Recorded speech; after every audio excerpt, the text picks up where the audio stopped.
Hey guys, this is everything you need to know about Blitz, made by actual top Blitz players. So there's been many videos in regards to helping people understand Blitz. However, from a higher level perspective, those videos seem to miss many critical information and ideas. In addition, some instances which convey inaccurate information. Now our goal today is to make one video to be the only video anyone would ever need to learn about Blitz. This will be a Blitz 101 video going into detail on how to play the mode, i.e. opening formula, phase 1 and 2 of energy drops, general concepts and ideas, even deck building and giving a general tier list for leaders. Many people struggle with most basic concepts of the mode, resulting in a mass number of people playing very unprofessionally. Aggressive is one of the few who understands Blitz on such a high level. He's aware of the most modern way of playing the mode. We are both confident that this video will help you guys increase performance, so stay tuned. About some general ideas and concepts. Energy will drop every 2 minutes after 11:10. These energy pads, when destroyed, drop 3 energy droplets, each containing 0.10 energy increase per second. So if you were to obtain a full energy crate, you will then have a plus 0.30 energy increase. When taking energy, make sure to not just click X on the energy pad because your unit will shoot to destroy it from far and not be there to obtain it.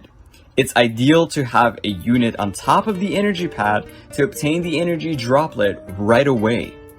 You wouldn't want to break an energy pad and have someone sweep in and take it from you. Fatigue is a mechanic in which a unit spawned outside of its base will receive minus 50% damage reduction and if shot at minus 50% HP for the remaining duration of the effect. The effect lasts 8 seconds. Units under the effect of fatigue cannot gather energy droplets until the duration of fatigue is done with. Note this golden rule.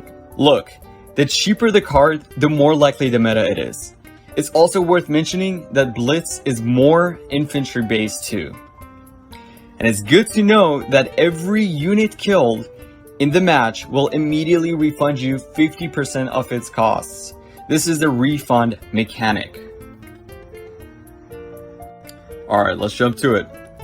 Phase 1 starts the sequence of reoccurring energy drops at the start of the game. A single energy pad will drop on a blue dot and another simultaneously drops on a red dot. These 6 points are the set possible locations for phase 1. Make sure to have rush units ready to drop on an energy drop once you gain vision, especially if the enemy has a big foothold on the area. The units used to obtain vision can also help by contesting the energy themselves. Phase 2 is the immediate next thing you want to prioritize after phase 1. In this phase, everyone will stack up on the yellow dots shown right here. Energy will drop on either top of A or the bottom of C. It is important to invest heavily to get as much control over the energy craters to ensure your odds of achieving it. Alright, let's talk about the opening formula. The opening formula is very important to understand, for it is the foundation of your gameplay. This is the general formula in how you open in Blitz to contest phase 1. All leaders try to satisfy this formula, obviously in their own quirks and ways. Note that you need to perform this act as fast as you can. This is very important because speed is very important here. The very first thing you do when the game starts is to send one fast unit across B between the 2 energy craters on the enemy side to give you a chance to contest either of the 2 craters outside the enemy base. The very next thing you'll do is to send your other fast unit on top of A between your side of crater and center crater. This will give you a chance to go all the way through to contest the enemy side of top A if the energy is there. The last part of the formula is to send your slower or whatever you have remaining to contest the 2 craters on your side outside of your base. Soon as the energy drops, make sure to react quickly by sending the responsible unit to obtain it. Also, when selecting unit to send to its location, make sure to click X through the path until the final spot to get the unit moving towards the destination right off the bat. This will save you lots of good time.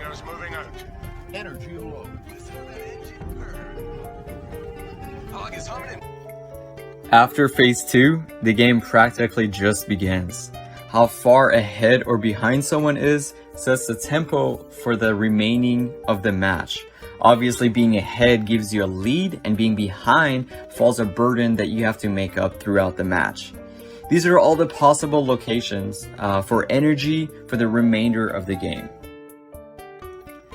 Alright, now let's explain what retriever units are. Retriever units are the ones getting the energy throughout the game as their primary role.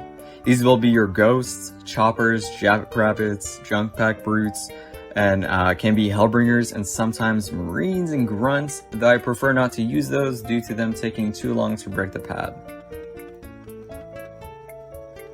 Roles of cards and unit positioning. Understanding unit roles is important to make sure you're utilizing everything to their full potential. Let's talk about positioning of the retriever units. You would have your faster, more mobile units like ghosts, choppers, jackrabbits on top of A and bottom of C, stationed to get the energy, while having the ability to quickly move away from harm due to their mobility. Slower retrievers like jump pack brutes and hellbringers will be stationed outside your base on the 2 craters. This way, if the enemy chooses to attack them, they are closer to your base and can get to safety. Alright, now let's talk about more advanced tips. Note that energy pads come in every 2 minutes on odd numbers plus 10 seconds. So for example, 11:10, 9:10, 7:10, 5:10, etc. Got it? Good. Now, it's good to kill off your starting army after phase 2. Every starting army is set to 0 veterancy, whereas every card you spawn is set to veterancy 6. So killing your starting army will allow you to get stronger units due to the refund mechanic earlier in the game. Now I enjoy to have a reactive Cyclops on top of A, to not only shoot down to zone A, but to help lock down top of A. Because people will try to come with their own retrievers to steal energy. So having a Cyclops there to kill them before they do is very beneficial. Why do I choose reactive over normal one? This is simply because it's stronger and it has a slight buffer when people use air to counter it. Cool? Alright. Now, it is good to know that air units can shoot down on the enemy when on top of a mountain formations, without units fighting back, of course. The only way they can is to spawn their own air units or use like a veteran jackrabbit to gain vision. Now, make sure to keep an eye on the timer so you know when the next batch of energy will come, so that you split all your units to the possible dropping sites to contest once they are dropped. And finally, make sure to micro your units, right? This is an RTS. Obviously, you want to micro around the map, making sure you have a good APM, action per minute. You would want to micro by, for instance, like when something gets weak, you micro a unit that has more health in front of it and a weaker one behind it, right? And getting the really weak ones back to HQ to get them healed up and then bring them back once they are, right? Spawning units at base and then bringing them out throughout the match is also very good. I do that quite often. But yeah, overall microing is a huge thing. Make sure you are participating by doing that. This right here is the general Blitz leader tier list. It could vary a little towards the bottom of the list depending on who you talk to. This is because they are not too far off each other. I would like to note that as good as Colony is, he's very hard to correctly utilize on the highest level. This leader is heavily affected by the console handicap and is overall very hard to master and perform well with. In contrast, Shipmaster and Cutter are great leaders that are straightforward and good for leaders. Or for beginners, I'm sorry. Alright, so I'm deciding to show the main general deck for each leader. Note that few cards on some leaders could be swapped, but overall these are the generic highest tier decks for their respective leaders.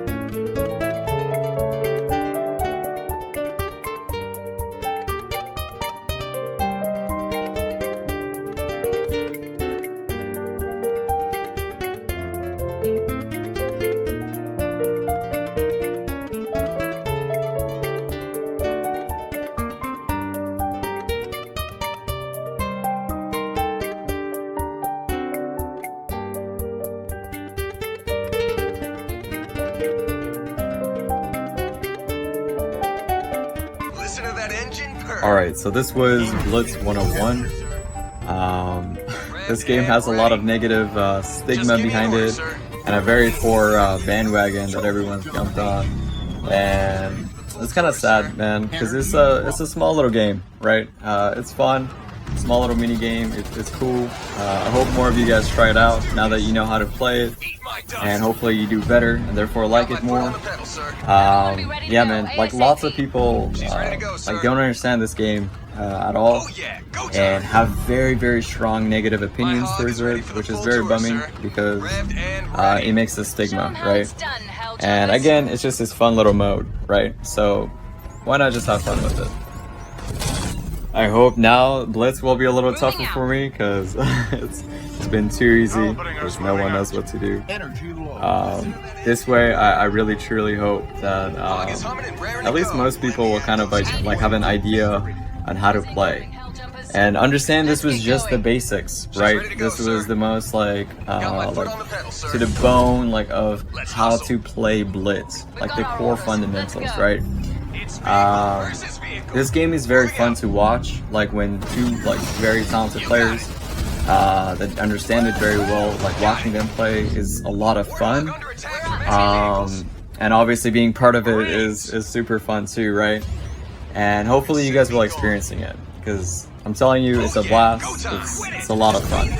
So hope you guys enjoy this. Me and my homie put a lot of effort into it. We wanted to make sure, you know, we do a good video because, again, like we've seen a lot of like I don't want to bash him, but kind of misleading videos, and we wanted to make something that goes in depth on how to actually play the mode.